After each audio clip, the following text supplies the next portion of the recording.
all right. It's nice to see a star-studded panel here, and I'm privileged to be moderating you guys. So the topic is empowering the Web3 developers community to build robust AI infrastructure, and I think we have a bunch of experts here to share a lot of cool things that they're working on, and also some really tough questions that I'm going to ask them.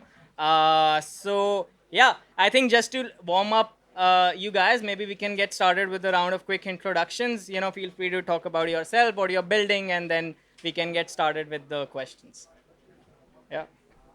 Well, hi everyone. My name is Marcus Rain. I'm DevRel at Edge and Node. It's one of the core development teams working on the graph.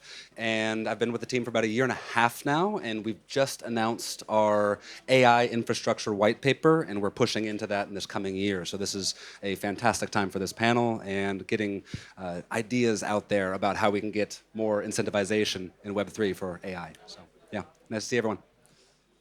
Hey everybody, I'm Alton, one of the founders of Nuffle Labs. Nuffle Labs spun out a year. 3 weeks ago, we announced our fundraise. That was a 13 million fundraise led by Electric. In terms of AI, background is technical, so I did my master's in deep learning. In terms of like applications or other things that we're seeing, pretty much we have near DA that's been used by RSS3, which pretty much gets data from RSS, the normal RSS protocol, and then they basically push that on chain. So they need a lot of data availability. So we've been seeing that play out nicely, and they picked us because we have a very cheap data availability layer. But yeah, we have an eigenlayer AVS as well that's built on top that you can operate between different rollups. So if you're, let's say, have inference attestations in one rollup, you can actually have access to that in other rollups. So we've been seeing those use cases actually currently built on top of us. Hi everyone, my name is Mariela. I'm covering for Aaron because he had a personal emergency. So I am the business development lead at IoTex, but I'm also very passionate about AI. So I've actually worked on a lot of research within the AI. And in IoTex, we're building modular infrastructure for DeepN. And we realized that, we've figure out some layers. And one of the very important layers is going to be AI on top of data because DeepN is bringing in the data. And then again, AI needs DeepN in order to have all the compute power that it's going to need future. So that's where I'm here for. So yeah, thanks guys. Right, my name is Nishal. I'm the CEO of Blink AI. So we're building a generative AI launchpad for launching dApps on any blockchain. So our thesis is the future is going to be intent-based. You need to just type your intent, and then AI can do a lot of the coding. Our first product is going to be a token launchpad. So you need to type. All you do is you tell what type of token you want, and our generative models will actually write the Solidity smart contracts. It'll compile it, and then builds a front end as well, and then one-click deploy.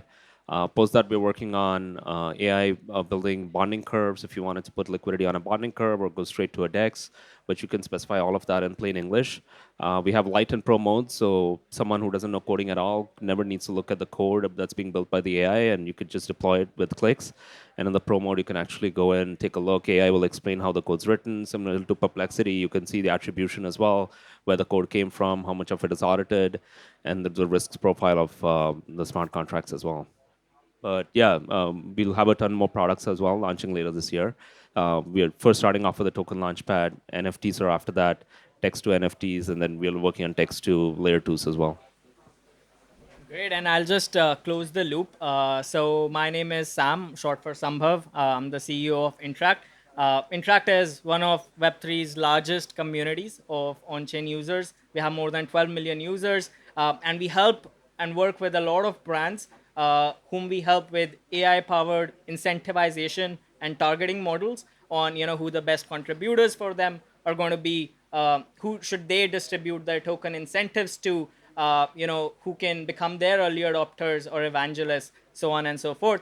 And yeah, so starting with the first question, and this is for all of you. So perhaps we could start with Marcus. Is what do you think are the most critical components of Web3 AI cross AI infrastructure, and how do you think these components differ from more traditional AI infrastructure? That's a really good question. And is that on? Yeah, it's on. I think it goes out, right back down to Web3's base infrastructure of incentivization of tokens. and having actual incentivization that has people wanting to take part in a protocol and having it be not likely to centralize. Essentially, if you start without a token, it's possible. That's nothing against that, but if you really want incentivization to be baked in from the very beginning, and what's different for Web3 is we have that in our tokenization of action. If that can be baked into artificial intelligence, I think that's a huge, huge, huge gain. We're able to actually get people to jump in and want to do things within certain protocols, where in AI, I think naturally it just has a tendency towards centralization in terms of just data warehousing and being able to really house lots and lots of data. And to fight that, I think from the very beginning, having a functioning token, having a token that really has its ideas mapped out and its pathway mapped out can make a huge difference on the trend towards centralization that's natural within AI. Yeah, it's an interesting question. So there are two schools of thoughts. So we have a bubble within crypto that's, we basically Web3 needs AI, AI needs Web3. You go to folks like Google DeepMind, where they're building probably the most important AI research, and you tell them it's like, oh, well, what are you talking about, right? So leaving all the architectural and other things behind, we still need a lot of sort of like, just like a religion, we need to tell people why this is important and why open source. I mean, open source is definitely established within AI community, but like why AI needs crypto is still needs to be sort of propagated. I mean, founder of Near used to be part of Near Protocol. He's actually trying to do that. But going back to the technicals, a lot of compute and training is done within centers that you can actually have access to, like RAM, pretty fast. So we'll see that in crypto. I mean, obviously, Akash is here and the other ones there. There's still some technical challenges around how do you kind of combine all these sort of GPUs in a very, very sort of like a asynchronous nature, but also being able to train in a very, very fast way. And then, yeah, so those are the things that probably a lot of folks need to think about is like, how do we educate people outside of crypto that AI makes sense? And then on the technical side, there's still sort of like systematic things that needs to be solved out for that to happen. And nice that folks are working on it as well as the near founder, EDM. Yeah, I kind of agree a lot with Marcus. Incentivization is going to be a big part of it. Obviously, when tech adoption, it's not easy unless you have some sort of incentive, right? Us, we understand the benefits and the efficiency, but to the general crowds, unless you're giving them something to be excited about, they're not going to care. So that's the only way to really have adoption. And then, yeah, just to chime in on Alton too, I guess it's a natural flow. It's going to happen, right? Because at the end of the day, AI is becoming part of our lives. It's just making everybody's lives easier. And as a general user, you're going to realize that using AI is just going to make your life easier. And that's where they're like, okay, just like ChatGPT, everybody was like, oh no, and now everybody's using it, right? Because it makes their life easier. So by that, we have that organic kind of development, and there's the need of obviously all this deep in and crypto, because the regular infrastructure and the regular Web2 companies, they cannot give enough power to the AI, what the AI needs. So we definitely need crypto, decentralization, deepen in order to be able to escalate to the points where our world needs it. Yeah, my take is, the LLMs right now, they're all like super centralized, right? They're all run by big tech, and big tech is just vacuuming all your data. When you go to Facebook, all the deals that, for example, Apple did with OpenAI, they're going to scrape all the data on your iPhone as well. Now, recently there was a controversy with Perplexity. I think they actually had scraped data from behind a paywall as well. So, for lack of a better word, a lot of that data is stolen. You don't know what data it's being trained on. For example, with Sora and OpenAI, they weren't willing to tell what data they use for training their text over video. So, I think where blockchain plays a role is recording that training data immutably, so you can actually trace it back to a source. You know where it's coming from. If there's things like royalties in the future that need to be paid out, obviously there's creators who are making content. They need to be incentivized to do that, because if everything's AI generated, there's no more incentive to actually create new content, right? To create new content, and any new content, AI is just going to scrape it. The big tech companies are just going to scrape it. And you'll see, if you wrote a blog, for example, you'll probably see it somewhere spit out by an LLM. So I think it's important to obviously record immutably where your training data is coming from. I think that's where blockchain has a good use case. If you wanted to record inference data as well as to how you got your inference, I think there's a big use case for blockchains there as well. Yeah, no, I think all of those points were excellent, and just to kind of deep dive into each of the things that you said, starting with the graph, right? So, would you care to explain how what exactly is the infrastructure you're building in the crypto cross AI space, and how exactly does it help developers in better accessing and indexing the information that's available? Yeah, great question. So the graph already, if anyone doesn't know, is already been around for 6, almost 7 years now, and has thousands of endpoints that are available that connect to decentralized databases called subgraphs. And these worldwide databases are being hosted by indexers. It's a role in our protocol. You could be an indexer. And anyone who's anyone can permissionlessly go ahead and query these organized databases, and anyone who's anyone can actually create a subgraph to organize this data. So as we stand today, it has a GraphQL layer over the top of it, and that is going to change in the next few months where it's going to be open to SQL. And that opens up essentially a hell of a lot for machine learning, for artificial intelligence. So that's the first push that we're going to get out there. It's already in beta form. It's already out there if you'd like to test. There's also a beta LLM that is a layer over dozens of subgraphs that is also in beta that is available for testing. And those are the first two big pushes, essentially making sure we have SQL available, and then we also have the LLM available. Both those are, the LLM right now is centralized. We're eventually going to be working on decentralizing that. But that's right now. In the long term, we already have indexers around the world that are running compute 24/7. They're already doing work with subgraphs. They're already running lots of hardware, already incentivized by the GRT tokens. So we're adding a certain GPU element to our stack that will allow for higher rates of processing that really machine learning AI does require. And at that point, we have the infrastructure just baked in already just to tag that onto the stack, and it's already running and incentivized by our tokens. So we're really excited for that. We have an inference model that we have an inference service that we're going to be providing, and as well as an agent service where we'll be able to essentially have inferences being run and open source, whatever you'd like, have that be going, and then agents are going to be able to be essentially customizable to your dApp's demands. So those are the two things that we're really quite excited about, and the white paper was just released. So in fact, the AI guy is one of the guys. I was just talking with him earlier today about what he's excited for, and there's other things involved in the future, but right now that's the really high level overview of what's coming down the pipeline. Yeah, I would say like we don't have AI specific infrastructure, but we're seeing a lot of users that are using us for that reason. And the reason for that is for DA, we have a high throughput, so you can if you're doing a lot of transactions on the layer two, we can handle that very cheaply, and a lot of applications want that.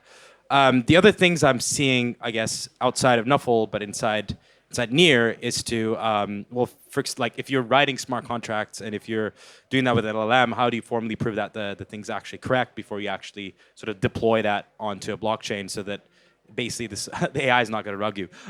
So those are pretty interesting. The other things I think like the inference sort of having a sort of a library where you can query centralized model, decentralized model, it doesn't really matter, is quite interesting as well. But again, giving that with a formula proof, I think is something quite exciting. Yeah, so those are the things I'm excited about. And the other thing, pretty much how being like sort of working at Near Protocol is how we started Near Protocol was basically like Ilya and others wanted to sort of like get data from like Eastern European students, and then the way you do this is pretty much a smart contract where you're basically pushing multiple labeling tasks, and then people are completing those labeling tasks and then getting paid with crypto, which is on a payment layer. So that's quite against what Scale AI does. Obviously, Scale AI is a centralized labeling platform, but going towards that decentralized world. Obviously, again, beating centralized entities is pretty hard, but if you can actually do it on a phone or something that is very accessible and gamify it, could actually beat it. So that's my thoughts. Yeah, and for IoTex, a question would be that what exactly and how exactly are you approaching the integration of AI with IoT, which is the Internet of Things, and how exactly or what are the use cases that you're enabling for the Web3 developers and the applications that are out there with this infrastructure you're building? Yeah, definitely. So we realized because our main goal was to connect devices to the Web3, right? Obviously, device has so much data. It's probably the best data source that it's out there. And the only people who are taking advantage of it right now are the Web2 companies, Google, Facebook, etc.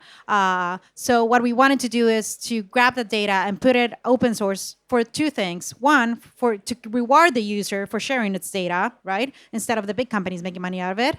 And number two, to deploy more applications on top of this data. It's so much data we're building. And so our idea is not necessarily to build it all of ourselves. Our infrastructure, we call it modular infrastructure, and that's why we're partnering. For example, we just finished our integration with the graph because we believe when you build a modular tech stack and you grab the top providers of each, the expertise of each, and you build this modular tech stack where developers don't really have to build everything themselves. There's so many tools out there. There's no reason for you to have to build from scratch. You just gather all the tools together and then you play the idea and use all the tools. So that's what we're trying to do.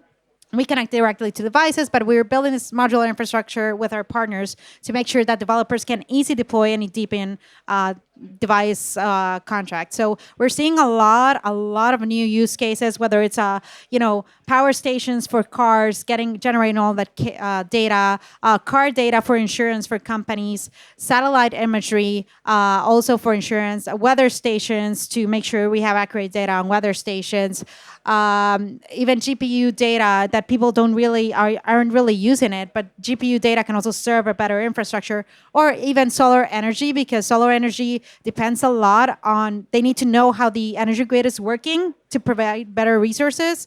And so all this data can be decentralized by providing the users rewards by sharing this data. And so, yeah, that's what we're trying to do. Just build this complete modular infrastructure so developers can very easily deploy any deepen project on IoTex.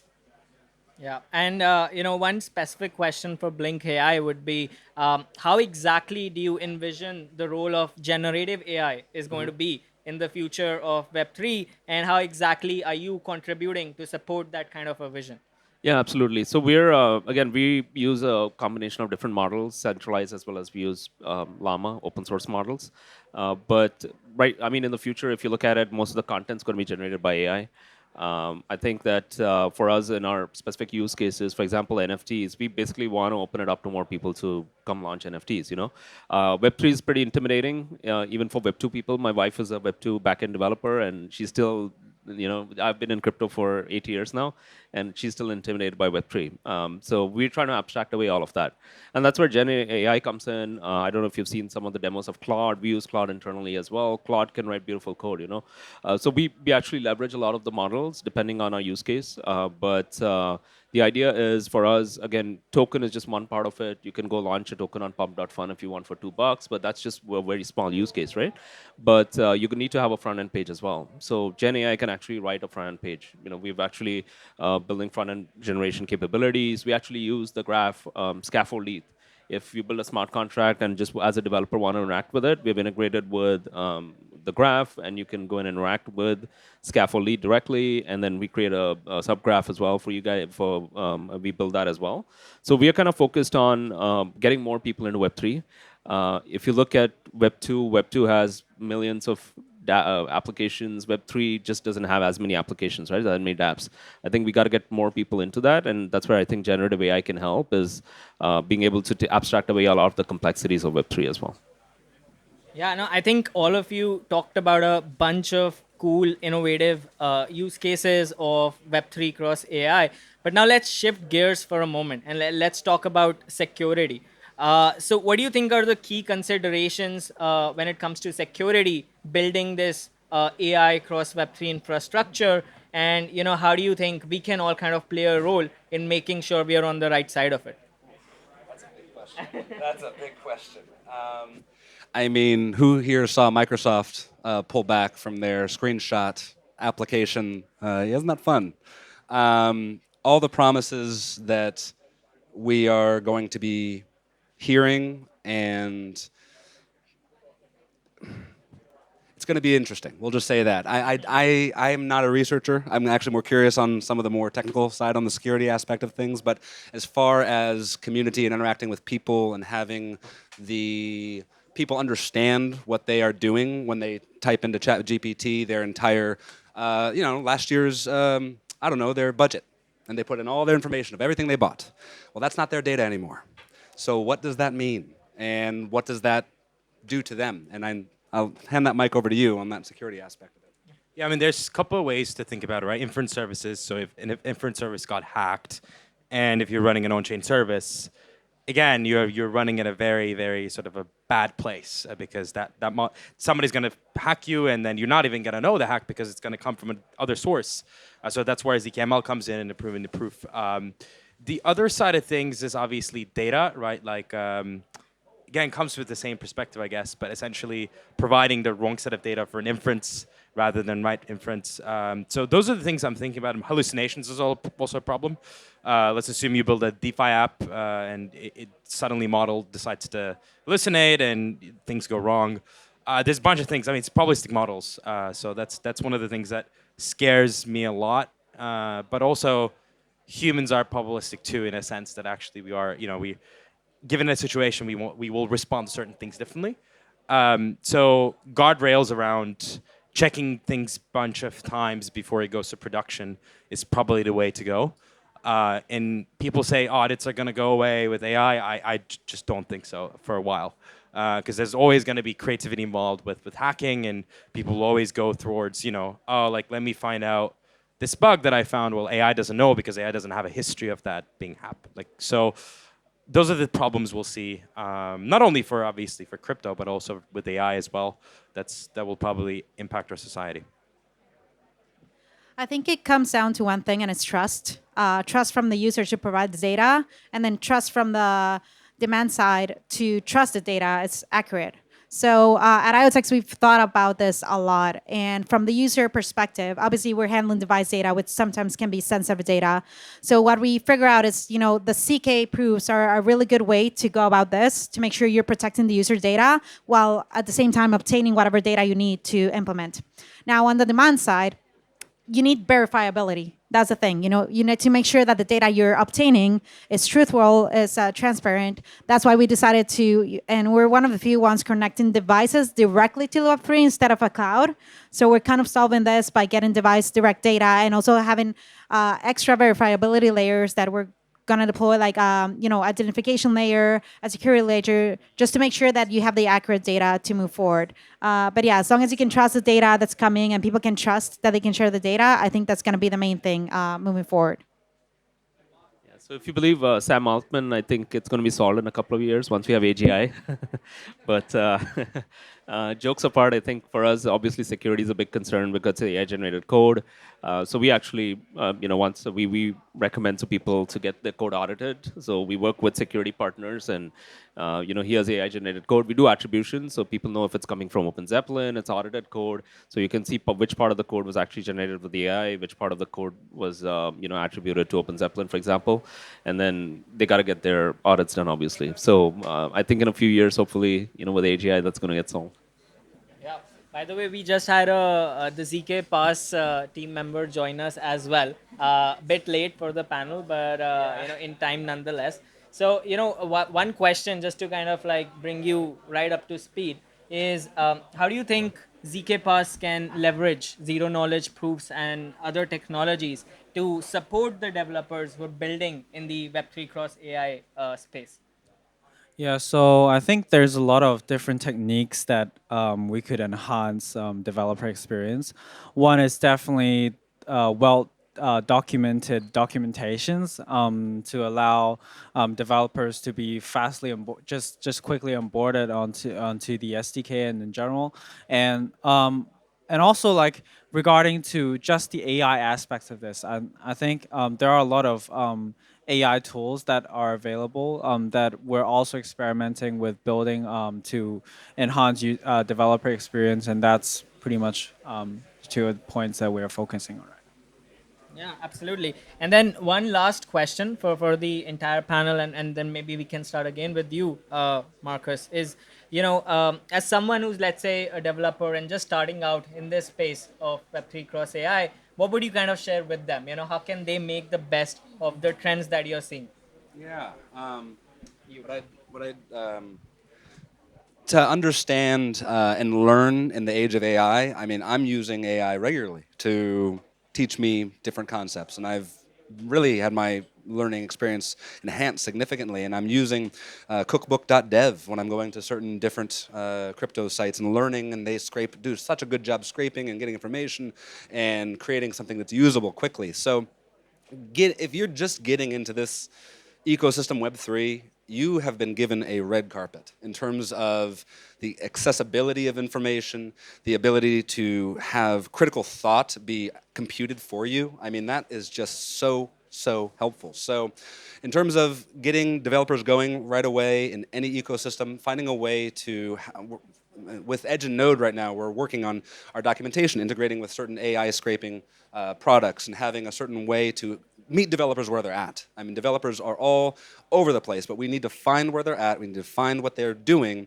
and that's really my role primarily is working with community developers and developers out there, seeing what they want, seeing what they're doing, seeing what the problems they have, and how I can solve those problems for them and make that onboarding process as easy as possible. And already we're seeing use in terms of just getting lots of information and seeing what the most common errors they're seeing, the most debug issues they're seeing, and it's accelerating learning and also problem solving on both ends, from our side as well as the communities. Yeah. Yeah, I wouldn't talk about the document. AI makes everything easier to build, to write, to edit, whatever you want to do. The thing I'll probably highlight is like try to communicate these ideas to, if you're a builder within the space, work with people that are from AI, not from crypto only, just to get that diversity. Just because diversity of thoughts brings better ideas, right? Like I mean, that's probably the one advice I'll give, because as you bring those folks in, those folks have, let's say, more friends that they'll talk to about it and bring more people in, right? So that's something I think we should take away as builders, and obviously look at problems that a lot of somebody hasn't thought about yet, and go deep into those problems, and then bring something back and abstract it and try to solve it. I think that's a good mindset as a developer, to take a look. Apart from that, obviously use AI for anything that you're doing, just to 10x yourself. Yeah, I'll chime in a little bit in what you guys both said. And it's first, you don't have to build everything yourself. A lot of builders want to come in and get the best code or whatever. You have amazing projects who already built it for you. So take advantage of that. And second, like you mentioned, talk to people. I would say spend less time researching how to build things yourself and spend more time researching what's out there for you to use. That's gonna make your life easier. One, you're gonna get two, more support, because a lot of projects, even ourselves, I think all of us right now have supporting systems for our developers. So also you get access to grants, to accelerators, etc. And number three, yeah, also research the fact of the demand side, which I've seen a lot of projects fail on this. They have this amazing idea, which I love, but at the end of the day, if there's nobody to use the product, why are you building it, right? That would be my main advice. Yeah, I think AI is the great equalizer, right? The future is intent-based, so all you need to do is you're abstracting away all those complexities, right? But if you're a developer, even starting off today, it just makes you that much more efficient. Like I mentioned, my wife is a Web2 developer. She uses Cursor, SH, and then GitHub Copilot. Like you can get what we were previously doing 40 hours, you could probably get it done, in half the time, right? If you use it effectively. So there's a lot of tools even outside of Web3 necessarily, like Cursor. You developers are using that. You'll find you're going to be that much more efficient if you use it. So it's a boon for developers regardless of what you're building. Yeah, I would also want to highlight the importance of prompt engineering as well, because a lot of people they focus on building knowledge bases and like fine tuning models for specific purposes, but from like the latest papers, like writing pseudocode for LLMs are actually helpful in like you might be able to just create something with just a like a pseudo coded prompt, a smart contract, for example. Yeah, like yeah, I think this is also a point that I would want to highlight. Yeah. Great, that's it. Thank you so much for taking time out of your lovely week in Brussels to talk at this panel. And yeah, thank you so much for all the insightful answers to all the questions. Have a great week, guys.